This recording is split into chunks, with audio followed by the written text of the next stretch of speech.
They told you that thoughts were just clouds in the sky, harmless and drifting, powerless in the face of reality. But they were wrong. Your thoughts are not passengers. They are the architects. The blueprints of your destiny are etched not in stone, but in silence within the echo chamber of your own mind.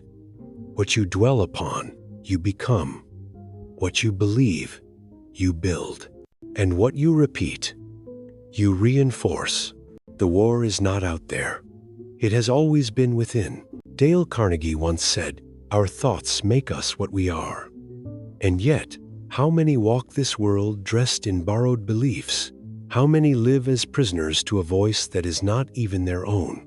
A voice crafted by criticism, by fear, by the echoes of a childhood where confidence was crushed and worth was conditional. But today, in this breath, you can choose to interrupt the cycle. You can rewrite the script, because your mind is not a cage unless you make it one. The thoughts you repeat are not background noise. They are incantations. Every word you whisper to yourself, whether of defeat or defiance, is casting the spell that shapes your future. And the tragedy? Most people never notice. They think self-sabotage is bad luck. They call anxiety a personality. They label doubt as humility. But it's not humility to think less of yourself. It's a distortion, a betrayal. You were never meant to speak to yourself with the voice of your enemies, and so the work begins. Not with the outer world, but with the inner monologue. Not by rearranging circumstances, but by renewing perception. Because when the mind is cluttered, the soul cannot breathe. And a soul that cannot breathe will settle, will shrink, will attach to anything that promises validation. You must learn to think in a way that honors your own becoming. It's not just about positive thinking, it's about accurate thinking. The kind that takes responsibility without self-blame. The kind that sees reality clearly without the fog of fear. The kind that doesn't flinch when truth arrives. Because only when your thoughts align with truth can your life align with peace. And peace is the proof of inner mastery. You will know you are on the right path when your mind becomes quiet, not empty, but rooted, not passive, but precise. Because the mind that has nothing to prove, nothing to defend, nothing to chase, that mind is free. That mind is dangerous. That mind can create, lead, heal, and transform. But to get there, you must wage war on your mental habits. You must become a guardian at the gate of your mind. Not everything deserves entrance. Not every opinion deserves your reflection. Not every fear deserves a microphone. Your thoughts must be filtered, not just felt. They must be tested. Does this empower me? Does this elevate me? Does this align with who I want to become? If the answer is no, release it. You are not your thoughts. You are the thinker of them. You are not the storm. You are the sky. And no matter how violent the thunder within, you can choose the stillness that waits behind it. You can train the mind like a muscle. And yes, it will resist. It will scream for comfort. It will beg to stay in the patterns it knows. But you are not here for comfort. You are here for conquest. The conquest of your own limitations. Because nothing outside you has ever truly held you back. Not the rejection, not the betrayal, not the failure. Those were only mirrors reflecting the story you were telling yourself. And the story can change. The plot can twist. The hero can rise. But it all begins with a single, sacred decision. I will no longer think in a way that betrays my destiny. You must think like the person you intend to become. Not like the person who was broken. Not like the version of you that begged to be chosen. But like the version that chooses. Who chooses peace over performance. Power over passivity. Truth over comfort. That version of you is already within, waiting to be accessed, not created. And to access it, you must challenge the familiar. Because familiar is not always healthy. Familiar is just what you've survived. But you were not born to survive. You were born to soar. And the mind trained for survival cannot imagine flight. It mistrusts joy. It doubts stillness. It overthinks love. But you can teach it. You can teach it to feel safe in expansion. You can teach it to expect good things. You can teach it to stop scanning for danger and start searching for purpose. Your thoughts are not guests. They are builders. And they are building right now. So what are they building? A prison of limitation or a palace of peace? Are they sowing anxiety or awareness? Are they feeding fear or faith? Every day, your inner dialogue is either digging a grave or planting a garden, and the seeds you plant will bloom in your habits, your choices, your relationships, your life. You cannot hide your mindset. It leaks into your energy. It speaks through your tone. It shapes your posture. People feel your inner world before you ever open your mouth. That is why transformation is not something you declare, it's something you radiate. And you cannot radiate light if your thoughts are drenched in darkness. So stop waiting for external change. Create internal revolution. It begins when you stop believing every thought that enters your mind. Not every fear is prophecy. Not every doubt is intelligence. Not every memory is truth. Some are distortions, ghosts, old codes programmed into your nervous system by people who were projecting their own pain. But you are not a mirror for other people's brokenness. You are a vessel for your own truth. And that truth is powerful, untamed, divine. But it is fragile when first born. Like a flame in the wind, you must protect it from the noise, from the cynicism, from the mind that wants to default to old patterns. You must repeat it until it becomes louder than the voices that once shaped you. Because repetition is how you rewire your reality.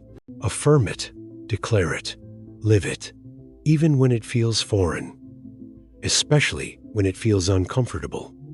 That discomfort is the sign you're walking into new territory, and new territory always begins with new thoughts. That's how empires are built from the inside out, not through perfection, but through persistence. And when you fall back into old thinking, which you will, don't panic, don't punish yourself. Just notice, interrupt, replace, begin again. That's the discipline. That's the work. That's the transformation. Not in one grand awakening, but in 1,000 small corrections. The mind is a wild horse. Tame it, and you'll ride into places you never dreamed. And if you don't, it will ride you. It will drag you into anxiety, into comparison, into paralysis. That's not fate. That's untrained thought. And the only antidote to chaos is clarity. And clarity is born in the quiet when you ask, is this thought mine, or was it given to me by someone who never healed? If it's not yours, you can release it. And in its place, plant something true, something empowering, something honest. I am allowed to be whole. I am worthy of peace. I am capable of joy. I am becoming who I was always meant to be. These are not fantasies. They are facts waiting to be believed. And the belief begins with a decision to take back your mind, to take back your voice, to stop letting old thoughts write your future. Because what you think, you become. What you dwell upon, you manifest. And what you master, you magnify. You were not born to suffer beneath the weight of your own thoughts. You were born to rise above them, to use them, to turn them into tools of freedom, into instruments of peace, into weapons of purpose. But only if you train them, direct them, command them. That is your power. That is your path. Take it, then lean in, because the voice in your head has written too many chapters without your permission. And today is the day you take the pen back. Today is the day you remember that your destiny is not in their hands, not in the headlines, not in the algorithm, not in fate. It's in your focus. And focus is nothing more than obedience to thought. Whatever you focus on, you feed. Whatever you feed, you strengthen. And whatever you strengthen becomes your master. So ask yourself, what am I strengthening? Am I feeding fear or faith? Am I nurturing peace or replaying pain? Every thought you entertain is a vote for the life you will live. And you are voting every second with your attention. If you focus on what you lack, you will multiply scarcity. If you obsess over betrayal, you will live in suspicion. If you replay every wound, you will bleed into every new relationship. But if you dare to think differently, if you dare to focus on what builds, what breathes, what blesses, then you become the architect of a reality no one else believed you could create. It begins not with a miracle, but with a mental shift. Not a massive leap, just a turning inward, a willingness to ask, what story am I telling myself right now? Is it the story of failure? The story of not enough? The story of always being left behind? That story must end. Because every time you repeat it, you reinforce the identity that keeps you small. You are not your story. You are the storyteller. And if your mind is a canvas, then today you repaint.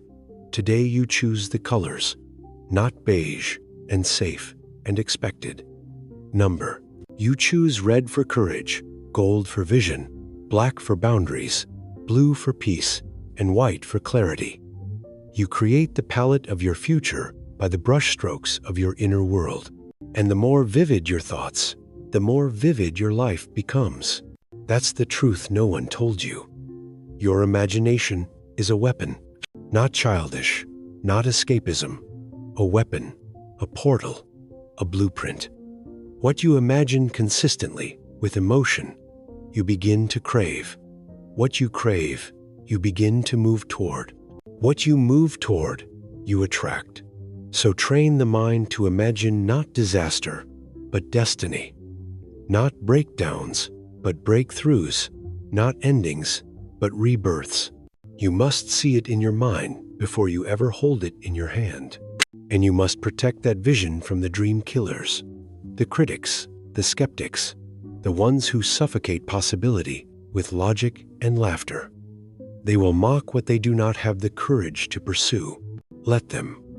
Your vision does not need their validation. It needs your commitment. It needs your resilience when the results don't show up, because results are delayed on purpose. Life is not a vending machine. You don't insert one good thought and receive immediate reward. Number. There is a sacred delay, a test of conviction, to see if you truly believe, to see if you will think like a winner before you win. That is the gap where most people quit. Don't. Stand in the gap, guard the vision, and keep thinking as if it's already done. Because thinking is not passive. It's a declaration, a command, a vibration. The universe does not respond to what you want. It responds to who you are when you think. So think with authority. Think with precision. Think with alignment. And the world will bend to meet the frequency you've dared to hold. But you must hold it through the storm. Because storms don't break you, they reveal you. They shake loose the weak thoughts, the shallow dreams, the inherited fears. And once they pass, what remains is truth. The kind you can build upon. The kind you can bet your life on. The kind that whispers, you are not fragile. You are fire. And fire does not apologize for its heat. It does not beg to be liked. It does not shrink in the presence of doubt. It consumes what no longer serves and illuminates what was once dark. That is what your thoughts must become: fire, cleansing, clear, unrelenting. Not chaotic, but controlled. Not random, but righteous. Because your mind is holy ground. Treat it like it is. Clean it daily. Remove what pollutes it. Starve what weakens it. Feed what strengthens it. And most of all, speak life into it. With words, with silence, with vision, you must become your own sanctuary. Because when your thoughts become your ally, nothing external can become your enemy. And when peace lives in the mind, power follows in the body.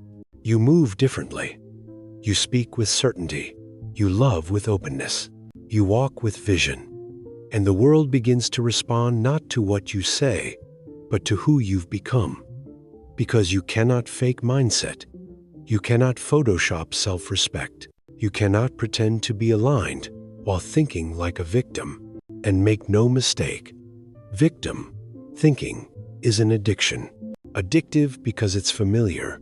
Addictive because it lets you avoid responsibility. Addictive because it feels like truth, but it is only trauma with a microphone.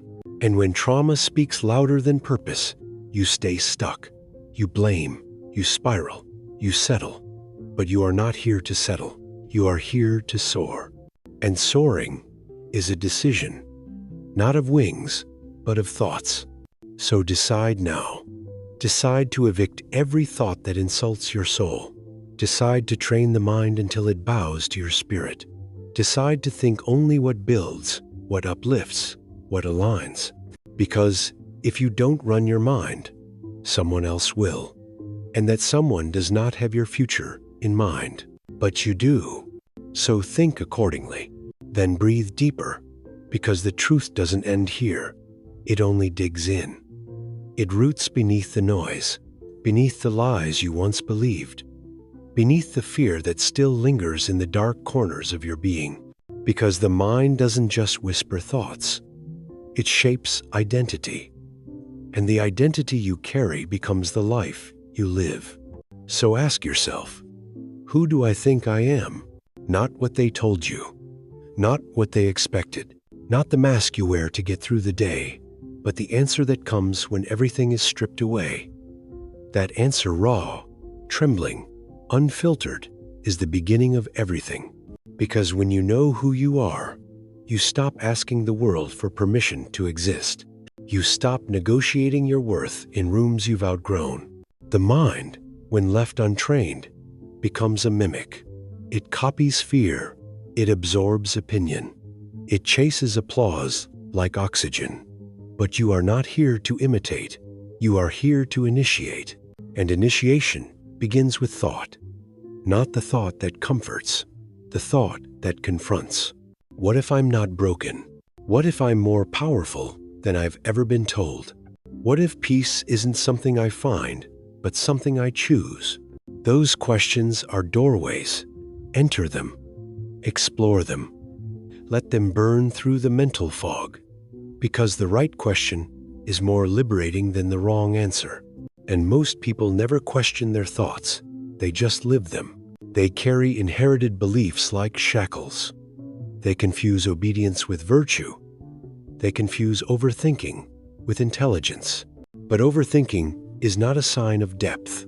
It's a symptom of disconnection. Disconnection from your intuition, your body, your knowing, the part of you that doesn't scream, but feels. And when the mind is too loud, that knowing becomes impossible to hear. So, silence is not weakness. It is sacred. It is how you return. It is how you reset. It is how you remember. I am not my panic. I am not my pain. I am the witness behind it all. And the witness has power. Because the witness chooses. And the one who chooses owns.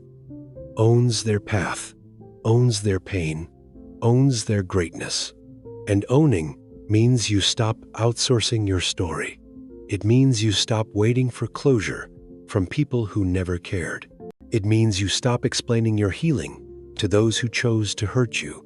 Because, at some point, thinking clearly also means thinking alone. Not in isolation, but in clarity. Free from influence, free from noise, free from borrowed narratives. Because when you start thinking your own thoughts, you stop living someone else's life. And suddenly, the future is yours again. It belongs to you, not to your past, not to your trauma, not to your triggers. It belongs to the version of you brave enough to imagine differently, to ask, what if I deserve to be whole? What if I can build a life I don't need to escape from? What if joy is not childish but revolutionary? That kind of thought rewires the soul. It shifts your posture. It softens your eyes. It changes the way you speak to yourself at midnight. Because now, you're not a prisoner of perfection. You're not enslaved to shame. You're awake. And to be awake in a world that profits from your sleep is the most radical act of all. It's not just mindset, it's rebellion. And that rebellion is quiet. It's internal. It's personal. But it radiates. You walk into rooms with a different energy. You become less reactive, less needy, less desperate to prove or impress. Because your thoughts are rooted. And when your thoughts are rooted, your life is no longer negotiable. No one can buy your silence. No one can rent your peace. No one can bait you into performing. You've unplugged. You've remembered. You've reclaimed. And now you create not from fear, but from fullness, from overflow, from a place so anchored in truth that even when the storm hits, and it will hit you, do not collapse. You pause. You breathe. You adjust the sail, because your mind no longer panics at the wave. It trusts the ocean it belongs to. This is the power of inner dominion, not control in the shallow sense, but command. Command over attention, command over meaning, command over the stories you allow to live rent-free in your psyche. Because once you control the story, you control the state. And once you control the state, you control your reality. And your reality is a mirror of your dominant thought. So if you want to change your life, don't wait for the world to change. Change the lens, the frame, the inner dialogue. Ask better questions. Challenge lazy thoughts.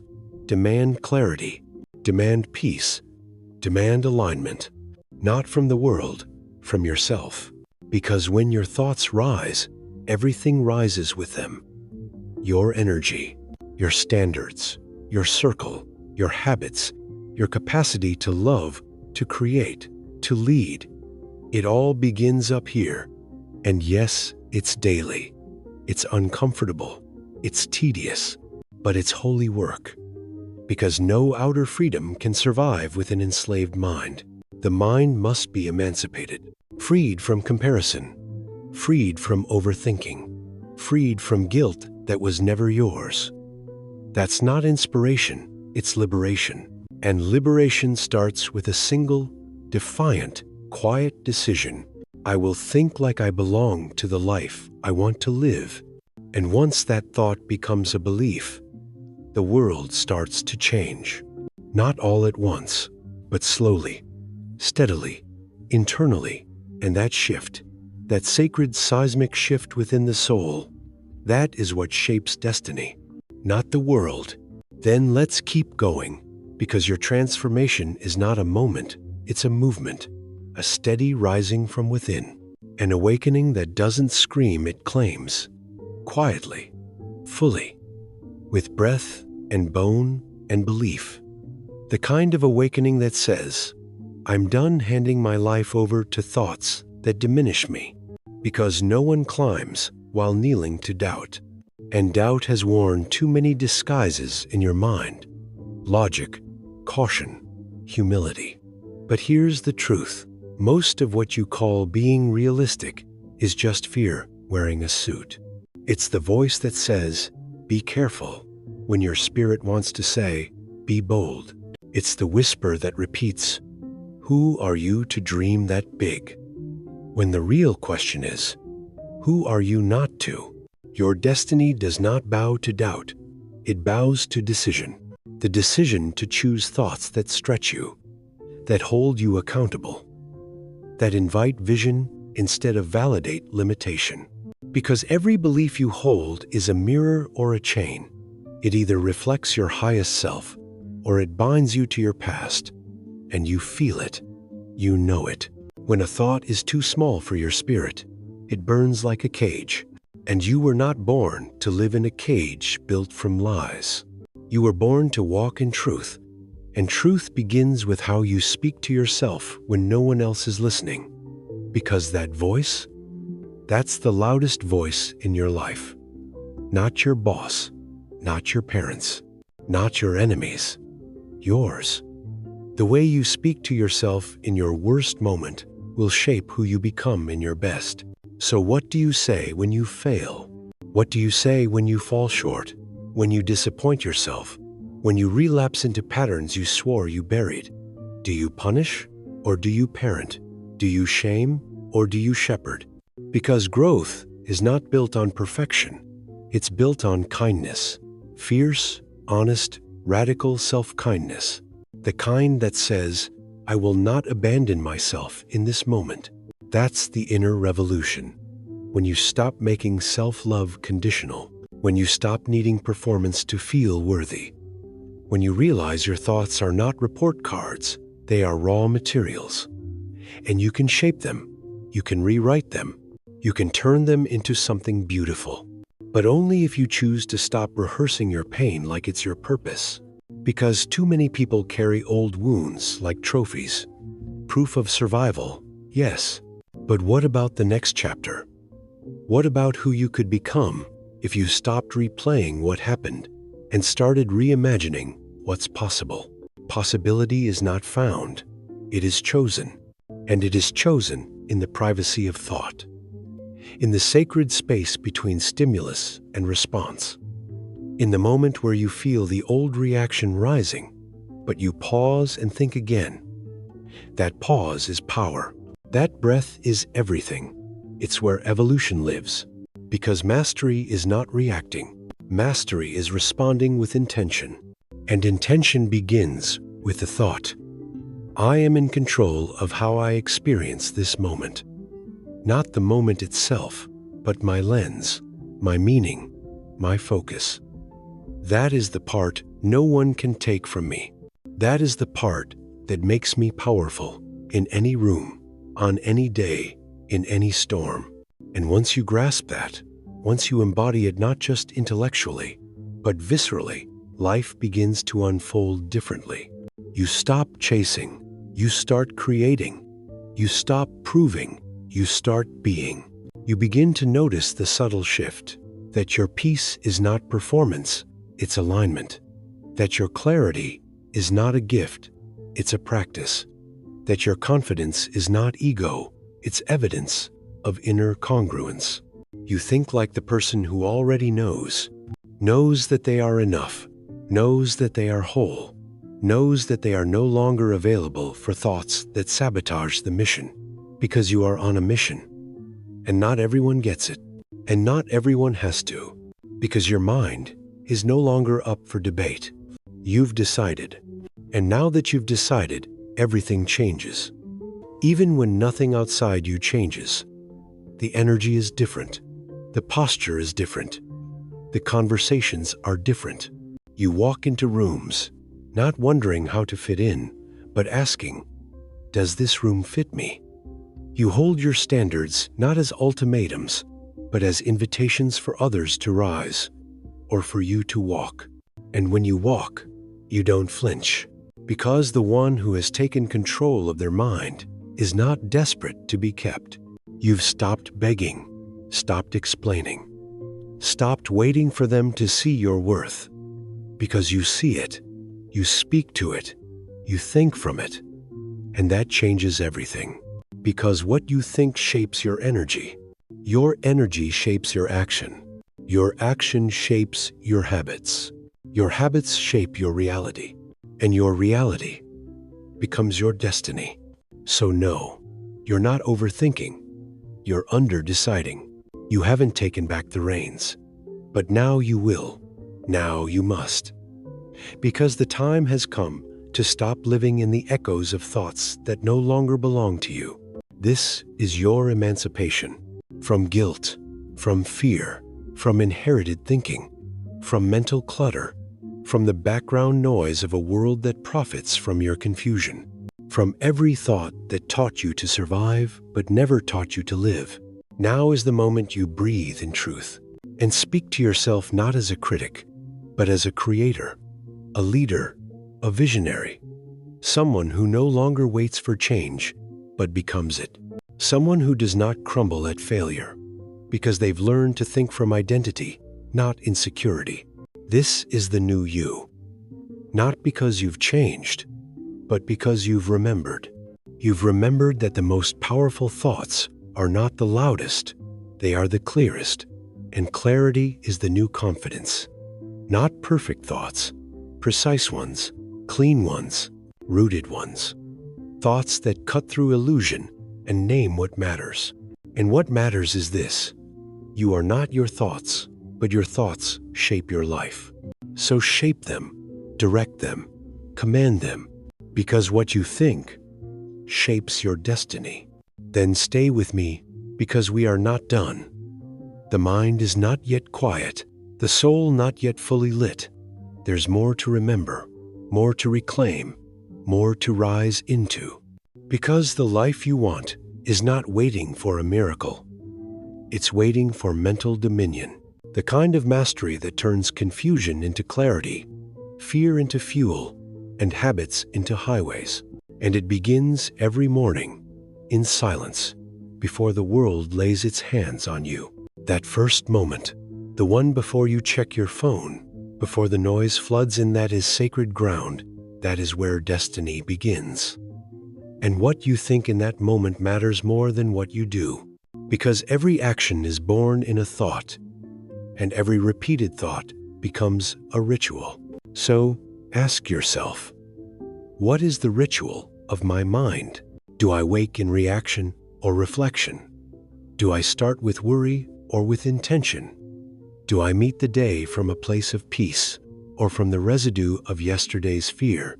Because most people are not tired, they are mentally contaminated, carrying thoughts that never belong to them, wearing beliefs like borrowed clothing, tight, uncomfortable, never their size. You are allowed to undress from all of it. You are allowed to begin again. But beginning again doesn't happen in the world. It happens in the mind. That's where the future begins. Not with goals, but with identity. Not with action, but with awareness. Because the most dangerous thought you can carry is, that's just the way I am. Number, that's just the way you've practiced being. And anything practiced can be unlearned. You are not stuck. You are rehearsed. Rehearsed in scarcity. Rehearsed in self-doubt. Rehearsed in overthinking. But you can rehearse something new. You can train your thoughts to stretch instead of shrink, to empower instead of echo, to lead instead of lag behind. And training begins with noticing. Noticing the loops, the triggers, the inner critic disguised as logic, the quiet voice that whispers, "Don't try, it won't work, you're not them, you're not enough." That voice is not the truth. That voice is not you. That voice is an echo from a past that fears your evolution. And your evolution will cost you that voice. It will cost you the right to blame, to stay small, to avoid the mirror. But what you gain is everything: clarity, courage, stillness, power. And it all starts in the space behind the eyes, where your thoughts begin to shift from loops to ladders. Ladders that climb into vision, into awareness, into identity. Not the identity shaped by trauma, but the identity shaped by truth. Because at your core, beneath all the noise, all the narratives, all the conditioning, you already know who you are. And your thoughts are either pulling you toward that knowing or pushing you further from it. Choose thoughts that return you to presence, to breath, to intention. Because life is not lived in the past or future, it's lived in the frame, the thought, the moment. And most people are never in it. They're living 10 minutes ago, 10 years ago, 10 fears ahead. But the mind, when mastered, becomes an anchor. It holds you still, focused, clear, calm. And in that stillness, a new kind of strength rises. The kind of strength that doesn't shake when misunderstood, that doesn't explain to be accepted, that doesn't dilute to be digestible, because it's rooted in something deeper than applause, deeper than performance. It's rooted in alignment. And alignment isn't about thinking perfectly. It's about thinking consciously. It's not about having all the answers. It's about asking the right questions. It's about noticing when you betray yourself with thoughts of comparison, of judgment, of guilt, and pausing, and saying, "Not today, not anymore. This mind belongs to my mission now." Because the mind on a mission is not distracted. It doesn't entertain petty arguments. It doesn't dwell in imaginary catastrophes. It doesn't spiral at every doubt. It returns over and over to purpose, to clarity, to now. That's what mental freedom looks like. Not a quiet mind, but a commanded one. A mind you trust. A mind you can lead with. That kind of mind will take you places talent never will. Because the world does not rise for the most gifted, it rises for the most centered. The ones who think on purpose. Who choose thoughts that serve, again and again, even when the feelings don't match. Because the feelings will fluctuate. But the thought is the rudder. And the stronger your thoughts, the steadier your ship. And no storm can sink a soul that knows where it's headed. But if you don't take the wheel, life will drive you through fear, through scarcity, through reactivity. And you'll wake up one day with a life built on other people's expectations and wonder, how did I get here? The answer is simple. Thought by thought. So start steering now. Not with panic, but with presence. Not with doubt, but with direction. Because no one drifts into greatness. They think their way there. One decision, one belief, one defiant, conscious thought at a time. The thought that says, "This life is mine." The thought that says, "I am not behind." The thought that says, "I'm not waiting to be chosen, I choose."